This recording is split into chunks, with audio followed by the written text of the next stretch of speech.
think we have about 10 or 15 minutes before we break for lunch. So without wasting any further time, I'm just going to open the floor to questions.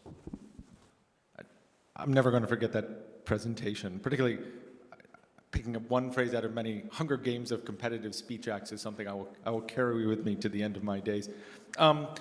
Just quickly, and it's hard not to speak biographically since I too just wrote or collaborated in writing a big report like this.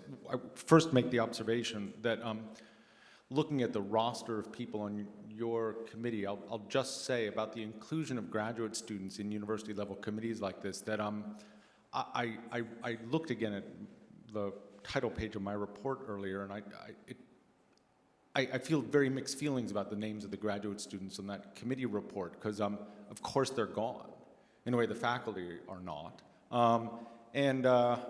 I don't want to name names, but the graduate students, we had a higher percentage, a notably higher percentage of real labor from the graduate students than from the faculty, as it inevitably happens with committees, that not everyone contributes. And I have a feeling they're enriching the communities where they are. It strikes me as overwhelmingly likely they are, but it was a loss. I can't feel, but it's a loss that these people are now gone from the University of Chicago. I don't know what to do.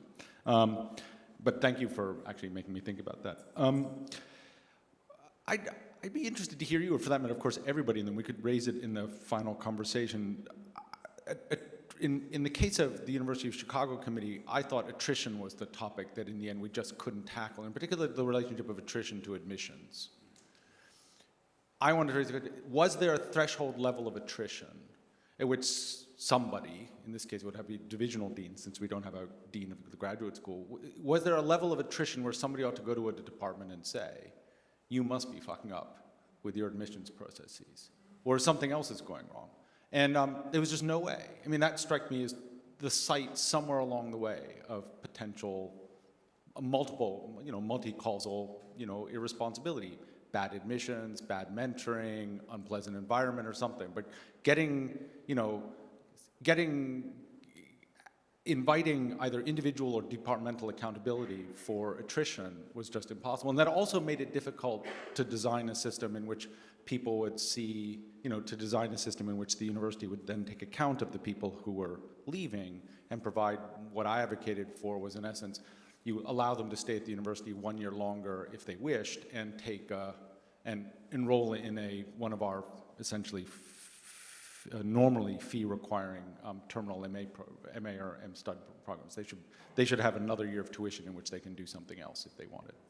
But I'd be interested to hear more about attrition. And the other thing I'll say just about academic labor, which is not specifically about graduate students, when I was head of the faculty senate at Chicago, tried to look at other universities and design a system, copying and modeled on several that exist out there in the land, in which we'd have a better accounting of the different kind of components of academic labor.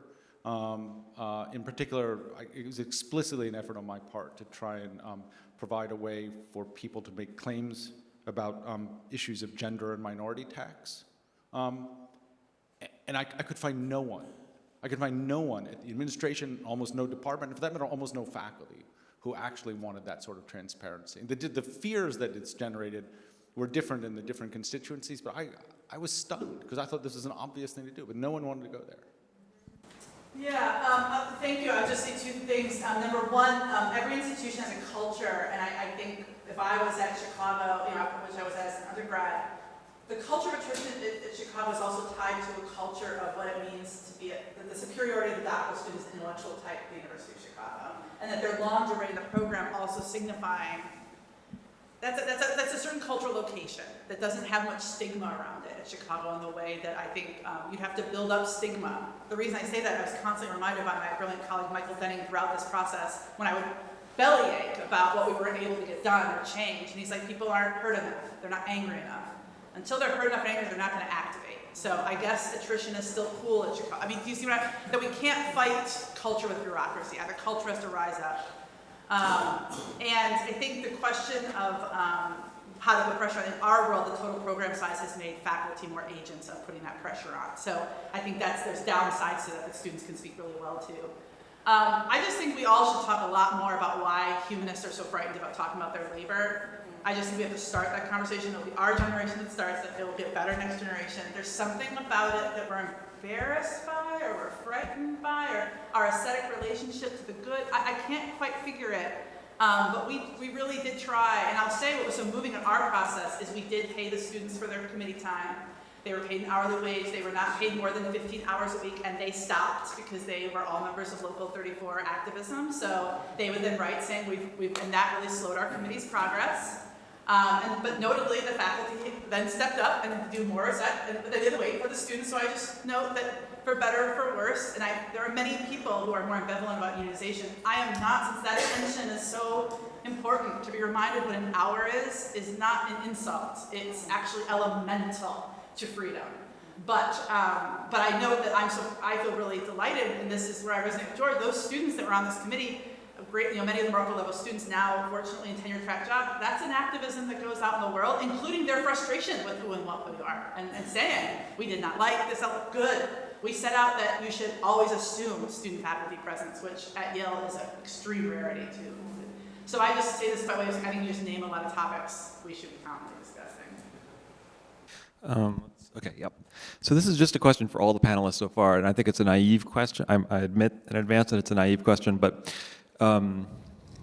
isn't the nagging question that I have in the back of my head isn't it ultimately just a problem about the job market? Like, would we be here talking about the crisis if there weren't this huge job market problem? In the humanities especially. I mean, it's the thing that kind of overshadows every conversation I have with a graduate student, my advisees, other students, and it's not so much a, will I get a job? It's, what is the future of the discipline? What is the future of the humanities? What's the future of the university? It's these big questions that we don't have control over, but I can't help but feel that if those questions were settled, it would make all of our self-reflection not unnecessary, but it would change the tenor of it. And the flip side is true, I think, that if we were to be somehow able to re-engineer doctoral education such that it was equitable and people felt respected, and we had very efficient programs that were full of appropriate kinds of relationships, and people felt supported, and no one was leaving programs, and everybody was finishing on time, and we had really creative doctoral dissertations and projects. Even if all that was true and people weren't getting jobs, we would still think that there was something terribly broken and messed up, and that would require us to get together and talk about it. So again, a totally naive question, but I just kind of wanted to put it out there, and maybe panelists later on can address it too. You know, here's the thing that really bothered me, and I couldn't somehow make it work. In the division of the social sciences at Yale has the exact same tenure track placement rate as the humanities division. Exact same. It's just if you don't do that, you can make 160 starting at Goldman. So the question for me is not or rather, why have we made ourselves so discomfited by non-academic placements? That to me seems like the better war to have, since our statistics figure out the same 1980 point, which is our market has not altered dramatically in 42 years. It's that our culture has not seemed to adjust it. And we live in a 60s fantasy zone run by the boomers who won't retire. Lord, love them. But I also want to note that our students so seduced by those brilliant boomers that they think this is the best form of life. It's a pretty sweet one. We should be more honest about our labor. It would make it less appealing. And then they might think about alternative career pathways more substantively, since I do think we can't imagine much of an alteration of the market from the statistical mean I think we've achieved. Thank you. No, I agree. I also think that it's not coincidental that George and I have different numbers. Mm-hmm. So I'm wondering if some of those, the anxiety around not getting the jobs are poor mentorship into really what are the most important issues of our day. Right? If people are not talking about power, race, gender, sexuality, disability in all of our disciplines, then perhaps we shouldn't be creating new jobs for them, right? So maybe this is actually an effect of us of seeing how disciplines have changed. You know, so I got my PhD in 2005, and this was true for the ethnic studies PhDs, right? That we all found jobs, and we found jobs in disciplines other than our own, because no one was funding ethnic studies, but they were funding all these other places. So I have to say we don't actually have that disaggregated data that looks at what are minoritized students, looking at questions of difference, how they're placed. And I would actually think that would be, for my work, is more interesting and more important.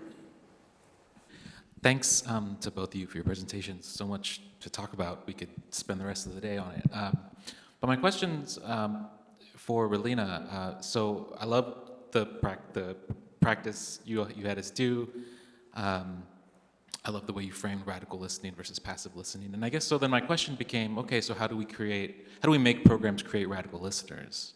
Like I wondered what your own model of change is, right? Because, you know, what I was imagining, you know, could we just everybody has to do it. Everybody has to do like a seminar on kind of how to be radical listeners. Just a requirement. Well, requirements are hard to do, right? Okay, so another model of change would be the people in this room go and implement it in their teaching, right? And then it trickles out. But it just seems so important, and it's important, it seems, not just for pedagogy, but also for scholarship, right? Because if you listen differently, you also do your scholarship differently. And that could also change the kinds of dissertations that are produced, the kinds of methodologies people use. So it seems important to me. And how does it happen? Please tell us. So to tell you where the origins of the program really started with and are still cleaving to us, highlighting the voices of minoritized folks.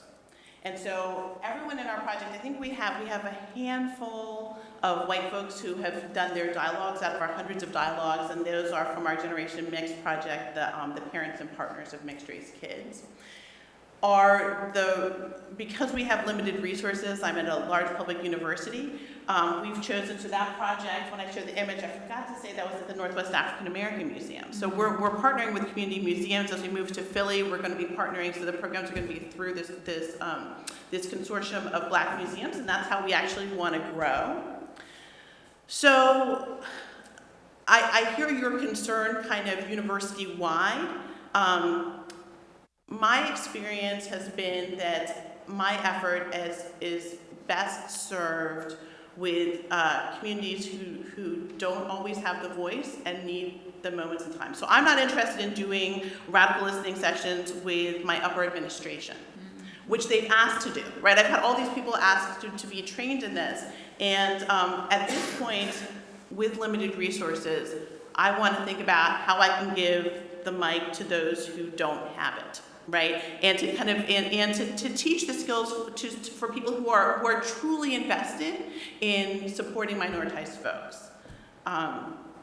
And I've been really cautious about. So, for example, in Washington State, we have a new, and I don't know if it's going to go across the country. There's a new mandatory training bill for what's going to be all K-12 and higher education in diversity training. And so people have approached me and said, "Would you like to make this model?" Where we could train everybody, and I have incredibly mixed feelings about that. And thinking about outside of smaller localized spaces that are BIPOC led, what can happen? Because I don't want people to also be able to listen better in order to then figure out how to take advantage of folks, quite frankly. Right? The former president had listening sessions, right? Listening sessions are things that corporations have all the time, that governments have all the time. And I think what we're doing is really different from that is required the kind of smaller, localized, really community engaged piece. And so that's a part of my question here, but this is something the question that I get all the time, and I think that it has to come about with some existing relationship building as well, right? We are running behind time, so I think this is a good place for us to stop for lunch. Please join me in thanking our speakers.